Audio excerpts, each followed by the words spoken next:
The next question is from Firdosul Haq, Kerala, India. Can a Muslim become an IAS officer or an IPS officer in a democratic country like India? First question was from a Muslima, a Muslim sister. This question is from a Muslim male. A similar question asked by Shahil Ahmed from Kolkata, India. I recently completed my BTech in computer science and got job offers from many multinational companies, but I haven't joined yet because I want to become an IAS officer to serve my country. But there are a few things that are discouraging me from becoming one. Number one, the current political situation which increases hatred against Muslims. Number two, after meeting a few bureaucrats, they say civil servants are bound to get corrupted because they can't overrule the orders of their corrupt political masters. Number three, constitutionally, politicians can harass you because they have power to transfer and remove any civil servant from important posts and give less important posts. Since I'm a practicing Muslim, what is the advice? Both these questions are related. The first question posed by the Muslim brother, that can he become an IAS officer or an IPS officer in a democratic country like India? And the answer is depending upon whether can you follow the deen after becoming an IAS officer or IPS officer. If you can, it is permissible. If you cannot, it's not permissible. It will depend upon each individual. And the question posed by the second brother, that he wants to become an IAS officer, but there are few queries, and all these three queries are very important and need to be addressed separately.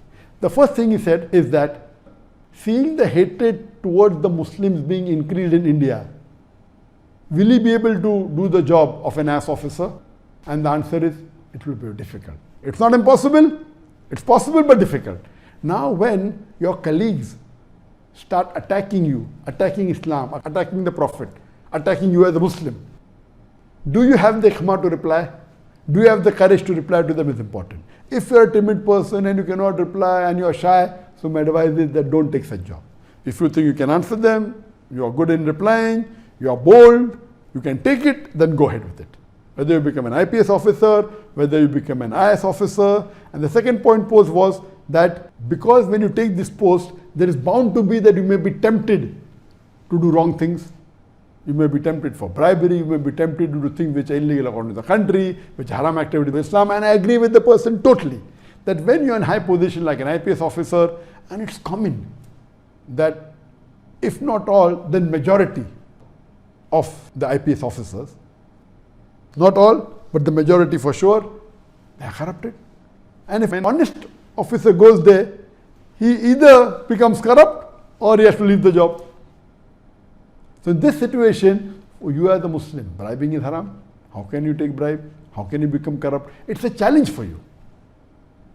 Because the setup is such of these government, whether an IAS officer or whether an IPS officer, that if you don't agree with them, they make life difficult for you. And the third part is that the political bosses, if you don't follow them, they will transfer you. Yes, they can transfer you. So my advice to you is that if you are strong, if you know that you have the courage not to involve in bribery, you will not do corruption, you will do justice, you will follow the Quran and Sunnah. And if the political bosses tell you something, one thing you are sure that if you are honest, they cannot remove you, they can transfer you, yes. They put you to a place which is isolated. But when they transfer you, if there is no evidence of yours which is against the law, what they will do? They cannot demote you. They can transfer you, and when they transfer, very often they may have to give you a higher position. I know some officers, Muslim officers, which were very honest. Because they were honest, they kept on being transferred. And because they were transferred, they kept on getting a raise very fast. So at a young age, they reach the top position very fast. Alhamdulillah, so it's a blessing in disguise. So if you are such a person who is a Muslim, who's strong, who can face the criticism of the non-Muslim, who can face the attack of the non-Muslims against Islam, and who's going to be honest, who will accept the challenge and say that I will not involve in bribery, I will not do corruption, I will give justice, even if it goes against myself, I will protect the Muslims, then go ahead with the job. Whether it's an IPS officer, whether it's an IAS officer, it's going to be a challenge, it's going to be difficult.